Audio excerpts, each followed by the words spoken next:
les élections législatives, tout le monde se demandait mais qui sera Premier ministre, qui va aller là-bas. On a pensé à tout. Les gens ont spéculé, gesticulé, tout ce que tu peux imaginer, on a réfléchi. L'As quotidien aujourd'hui donne l'information. Est-ce que c'est une affaire de Goloï Botsen Domfe, Djinar Nan Lekne Derinfe, Mous Demne Nan Nierfele, on ne sait pas. En tout cas, démission du gouvernement aujourd'hui. C'est aujourd'hui que Boun va rendre son tablier. Démission du gouvernement aujourd'hui. Mais en lisant là, on se rend compte que ce sera une démission reconduction. Donc il a juste le temps de faire ça et on tranquillement. Bon, c'est vrai que Macky, après les législatives, les législatives en son temps, je crois en 2008, lui, il a fait démission, mais pas reconduction. Voilà. Lui, il a eu démission, mais pas reconduction. Comme tu es tête de liste, tu vas au Parlement. Mais pour Boun, tête de liste, ce sera démission, reconduction. Ça, ce sont les informations de l'As. L'As quotidien nous informe également qu'Abdoulaye Daouda Diallo, mon cher ami, oui, qui est considéré comme tristement célèbre par les opposants. Oui, mon cher ami. Oui, mais les opposants disent Daouda Diallo, Abalnyou. Voilà, les Déthié Fall et autres, ils disent Daouda Diallo, ho ho, Abalnyou. Mais Macky l'a félicité. Hein, mais Macky l'a félicité. Tu sais, il faut toujours féliciter un ministre. On ne va pas dire, hey, tu n'as rien foutu. Hein. Non. Mais l'As quotidien nous dit Abdoulaye Daouda Diallo muté vers une autre station. Est-ce que c'est une affaire de Goloï Botsen Domfe, Djinar Lekne Derinfe? Est-ce que c'est ça? On ne sait pas. En tout cas, ce qui est sûr, c'est que Boun Abdallah Dionne rend son tablier aujourd'hui selon l'As des départs et des arrivées dans John 2. Le gouvernement John 2, il y aura des départs et des arrivées. Voilà, ça c'est clair. Et selon l'As quotidien. Mais l'As quotidien nous dit que les technocrates, les kangams, que oui, bon, tu sais, moi je suis un docteur en ceci, bon, écoutez, je ne me salis pas, je suis. Ouais, c'est-à-dire les techniciens de la matière grise là, voilà, les demi-dieux là, sont indésirables. Parce qu'il est question d'un gouvernement de combattants. Ceux qui vont au front. Il faut mouiller le maillot. Voilà, ceux qui vont au charbon. Ceux qui mouillent pas seulement. Non. Avec les 49% là, il faut non seulement mouiller le maillot, le short, les bas, les prothèses tibia, tout, même les crampons, les chaussures, il faut tout mouiller. Il faut même se mouiller à Taxirip ou Ninbat en même temps. Ça, c'est en tout cas l'As quotidien qui nous dit une équipe de combattants en gestation. Donc, ce sera une affaire de Bayan Moulengue, anti-Balaka ou Seleka, et non une affaire de technocrate. Oui, bon, tu sais, moi j'ai été 10 ans à l'université de la Sorbonne. C'est pas leur affaire. On n'en veut pas. Tu sais, moi, la Sorbonne, je connais, tu sais, les rues de Paris, Lafayette. Non, on n'en veut pas. On passe à Libération. Mais Libération parle de la démission du gouvernement en vue et d'un remaniement. Quand démission, remaniement. Ah, ça, c'est cousu de fil blanc. C'est clair comme de l'eau de roche. Ah oui, ça ne souffre d'aucun doute. C'est sûr. Voilà, ça ce sont des tournures de phrases. C'est sûr. Messieurs les jeunes journalistes, il faut noter. Hein. Macky a confirmé John à la primature hier. C'est depuis hier que Macky a dit à John, fidèle au poste. Waouh, toujours maillot jaune. Il a bien travaillé comme ça. Donc c'est le maillot jaune. Boun Abdallah Dionne, c'est le maillot jaune de Macky. Maillot jaune. Voilà. Tu gardes le maillot jaune. Voilà, fidèle au poste. Macky a confirmé John à la primature hier. Lors d'une audience qui a duré toute la matinée, le président a renouvelé sa confiance au PM avant bien entendu, de l'informer sur ses choix pour des consultations. Donc, Boun, chez lui à la maison, là, il a déjà les choix de Macky. Donc, le gouvernement est déjà là. Il est en train de noter, faire tout. En tout cas, bon, tout ce qu'on peut retenir aussi, il y aura au moins 3 départs. 3 départs du gouvernement. Des mutations. 3 départs, au moins 3 départs.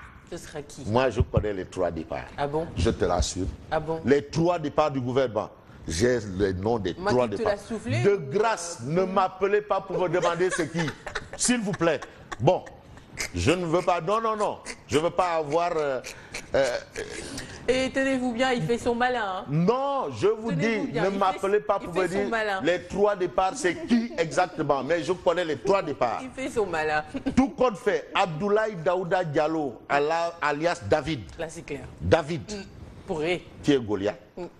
Je sais pas. Maintenu à l'intérieur. Il sera là-bas. Ah, contrairement à ce qu'a dit Las. Mais Libération dit Amadou Daouda, maillot à pois. Maillot à pois. Rouge blanc. L'autre maillot jaune, l'autre maillot à pois. Voilà. On va passer à enquête ce matin. Mais enquête quotidienne, on s'intéresse d'abord à une information. En appel à la une.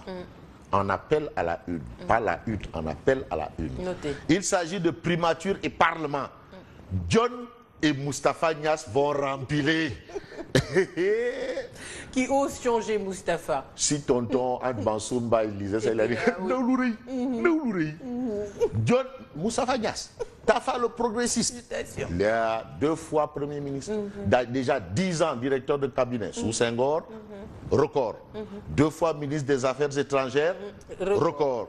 2 fois Premier ministre, pas record, parce qu'Habib Thiamla a été.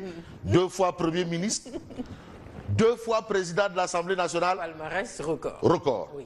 Attention, oui. Ça c'est l'enfant de Kurt Madiabel qui n'a jamais fait l'école buissonnière. Et puis, on parle d'un dossier de l'enquête. Il s'agit de mobilisation politique des jeunes filles. Lors des campagnes, tu vois, les jeunes filles là, elles viennent la toucharde. Selon l'enquête, c'est une enquête de l'enquête, la toucharde. C'est important de revenir sur ça, parce qu'elles sont là. Si tu vas leur demander, mais toi, qu'est-ce qui t'a amené ici dans ce... Non.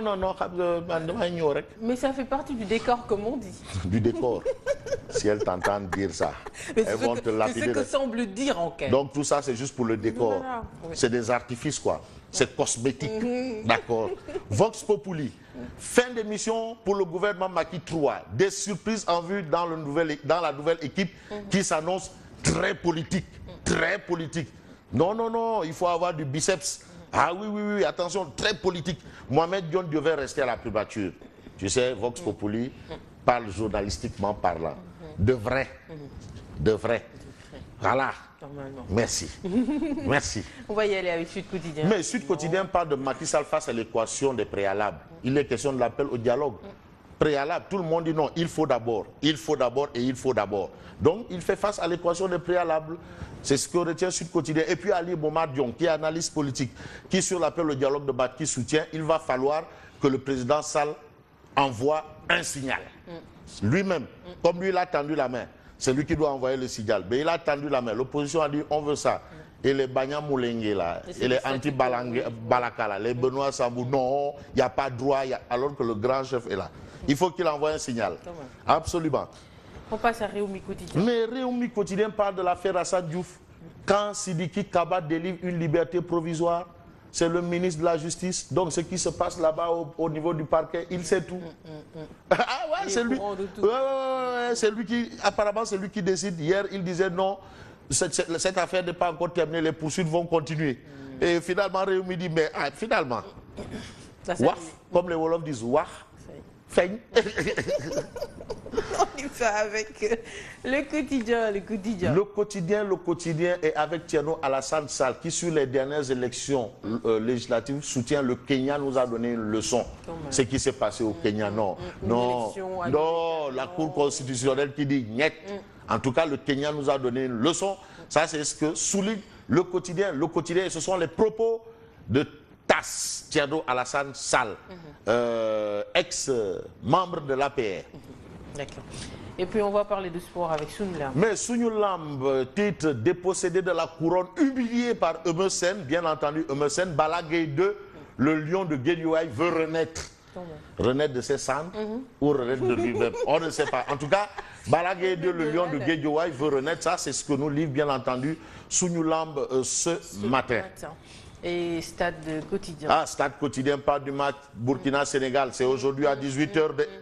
Macky Sall va dire qui est le Premier ministre. Sénégal-Burkina, 18h. Cinquem. Est-ce que Cinquem existe? Pile 0, 0, 0, 0, 0. Est-ce que ça existe en temps de montre? 0, 0, 0. Bon, là, c'est les Ndiaïdos qui vont nous faire là 5, 0, 0, 0. Moi, je ne sais pas. Est-ce que le temps que tu dis 5, c'est fini. C'est fini. Bon, les Lions condamnés à gagner par force dans l'Imbam. Il n'y a pas à dire, bon, c'est-à-dire, Goloï, Botsendom fait, Djenar, Leknedrin fait, il n'y a pas ça. Gagner rek. Pour aller en Russie, 2018. Ouais. Et puis on termine par l'observation. Mais le problème que tu as évoqué d'entrer avec les moutons là, qui sont en train de subir la pluie, lendemain de Tabaski, la foire aux invendus. Ah, tu sais, au début là, tu sais, Dieu est juste. Oui. Dieu est trop juste. Tu rentrais voir ces gens-là. Les vendeurs qui faisaient le malin. Tu dis, bon oui, mais voilà. Grand, j'ai 60 000 francs. Il te dit, non, Mandal ou Grand, qui n'a pas 150 000. Mais va là-bas avec 20 000. Ils vont te dire, amène l'argent. C'est que c'est Dieu aussi qui est juste. Dieu est juste. Il fallait s'y attendre. Tu vois, même avec les taximans là qui, le jour de la Tabaski, il a une distance de 500, ils te disent 3 000. Dieu est juste. Voilà, c'est ça. La foire aux invendus à Dakar, 60 000 moutons entre les mains des vendeurs. Oui. Des producteurs promettent de ne plus revenir dans la capitale. alors, je plains les musulmans l'année prochaine. Non, mais ça risque d'être compliqué. Non, l'État va prendre cette disposition. Aminat, non, on va organiser des... Non. Cette tyrannie-là. Ces vendeurs que j'ai vus là, ils sont dans le désarroi total. Non, mais désarroi. On te dit vends à 60 000, tu dis je vends à 150 000. Jusqu'à la dernière. Mais maintenant, aujourd'hui, tu amènes 20 000, dis amène l'argent. Il faut aller donc acheter du mouton. Moi je ne sais pas si les éleveurs là, eux, ils se connaissent. Parce que vraiment, le Sénégal est un éleveur né. Bon, mais maintenant, pourquoi ça? Qu'est-ce qui s'est passé? À la faute à qui? Il y avait, les gens avaient de l'argent. Oui. Les gens sont allés. C'était 60 000. Ils ont 60 000. Donc celui qui a 60 000 ne peut pas faire son sacrifice, son rituel. Mais non. Maintenant, il dit 150 000. On les a laissés avec Dieu est juste. Oui. Merci à vous, Fabrice Nguema. Donc, moi, je vous retrouve tout de suite. Ce sera pour l'info matinale.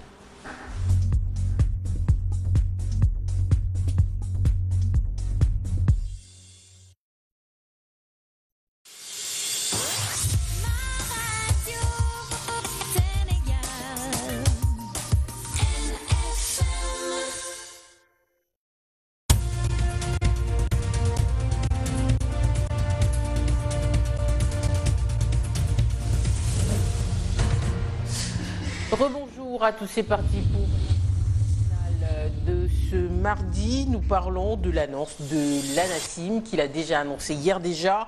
Un amas nuageux va aborder le Sénégal par l'est ce lundi en début de soirée pour évaluer progressivement vers les régions du centre et de l'ouest où il occasionnera des pluies intenses variables. En tout cas avant la levée du jour, vous l'avez constaté, annonce l'Agence nationale de l'aviation civile et de la